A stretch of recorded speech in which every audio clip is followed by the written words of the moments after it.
ஒரு ஊரில் மன்னர் ஒருவர் வாழ்ந்து வந்தார். அவருக்கு மிருகங்களை வேட்டையாடுவதில் அதிக இன்பம். அவர் தனது ஆயுதங்களுடன் காட்டில் கொடிய மிருகங்களை வேட்டையாடிவிட்டு நகருக்கு எல்லையிலுள்ள கோயில் மரத்தின் நிழலில் சிறிது நேரம் ஓய்வாக உறங்கிக் கொண்டிருந்தார்.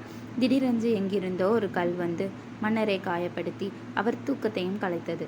சுற்றியிருந்த காவலர்கள் நாலா பக்கமும் சென்று ஒரு நடுத்தர வயது பெண்ணை பிடித்து அழைத்து வந்து மன்னர் முன் நிறுத்தினார்கள். மன்னர் அந்த பெண்மணியை பார்த்து, "ஏனம்மா என் மீது கல்லை எறிந்தாய்? அது என் தூக்கத்தை கலைத்ததுடன் என்னையும் காயப்படுத்தி விட்டது" என்றார். அதற்கு அந்த பெண் அரசரை பார்த்து, "மன்னர் பெருமகனே, நான் காட்டில் விறகு வெட்டியும் அவைகளை பொறுக்கியும் நாட்டில் விலைக்கு விற்று அதில் கிடைக்கும் வருமானத்தில் என் குழந்தைகளுக்கு உணவு அளிக்கிறேன். வரும் வழியில் மரத்தில் பழங்கள் இருப்பதை பார்த்தேன். என் குழந்தைகளின் நினைவு வந்தது. பிள்ளைகளின் பசியை போக்குவது பெற்றவள் கடமை அல்லவா? அந்த பழங்களை பறிப்பதற்காக ஒரு கல்லை எடுத்து மரத்தில் எறிந்தேன். தாங்கள் மர நிழலில் உறங்கிக் கொண்டிருந்தது தூரத்தில் இருந்து எனக்கு தெரியவில்லை. நான் எறிந்த அந்த கல்லானது உங்கள் மீது பட்டு உங்கள் தூக்கத்தை கலைத்ததுடன் உங்களையும் காயப்படுத்திவிட்டது. இந்த தவறுக்கு நான் தான் காரணம். தயவு செய்து என்னை மன்னித்து விடுங்கள்" என்று வேண்டி நின்றாள்.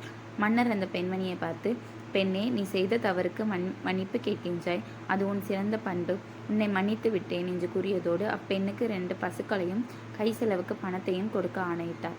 சுற்றியிருந்த காவலர்கள் மன்னரை நோக்கி, "அரசே, தங்களை கல்லால் அடித்தவளை மன்னித்ததுடன் அவளுக்கு பரிசையும் தருகிறீர்கள். இச்செயல் எங்களுக்கு வியப்பளிக்கிறது" என்றார். காவலர்களை பார்த்து மன்னர், "காவலர்களே, அறிவற்ற மரம் கல்லால் அடித்தால் பழம் தருகிறது. அவ்வாறு இருக்க அறிவுள்ள நாம் எப்படி நடந்து கொள்ள வேண்டும்? மேலும் அவள் வேண்டுமென்று என்னை கல்லால் அடிக்கவில்லை. பழங்களை உதிர்க்கவே கல்லால் அடித்தாள். அது தவறுதலாக என் மீது பட்டு என்னை காயப்படுத்தியது. அவள் தான் செய்த தவறுக்கு வருந்தி என்னிடம் மன்னிப்பும் கேட்டாள். அது மட்டுமல்ல, அவள் தன் பிள்ளைகளின் பசியை போக்கவே மரத்தின் மீது கல்லெறிந்தாள். அது தாயாகிய அவள் கடமை அல்லவா? அவள் அவளுடைய பிள்ளைகளுக்காக அவ்வாறு செய்தாள். நான் என் குடிமக்களுக்காக அவ்வாறு பரிசு வழங்கினேன்" என்றார். காவலர்கள் மன்னரின் விளக்கம் கேட்டு பெருமகிழ்ச்சி அடைந்தனர். செய்த தவறுக்கு வருந்தி மன்னிப்பு கேட்பது சிறந்த குணமாகும். எனவே நாம் தெரியாமல் தவறு செய்திருந்தால்